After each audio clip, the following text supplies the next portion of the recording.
Welcome to my YouTube automotive channel. In today's video I have a 2026 Mercedes GLA and I will show you all of the fuses you want to check in case one of your power outlets or cigarette lighter are not working.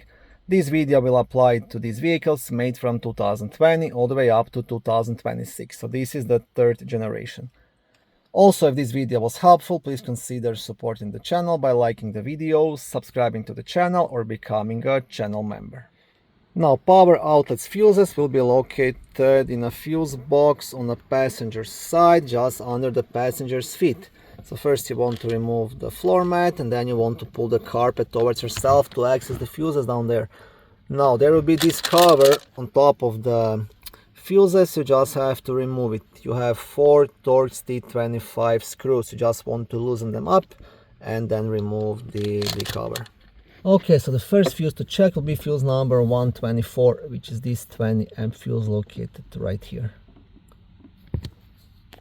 Second fuse just above it, fuse number 126, this 20 amp fuse located here.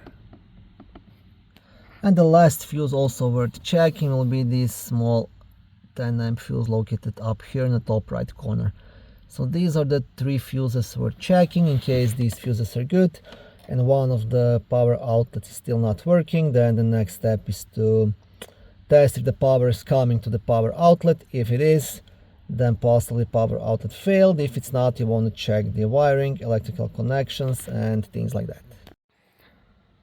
Thank you for watching this video. I hope it was helpful and educational. If it was, please like it and consider subscribing to my YouTube automotive channel.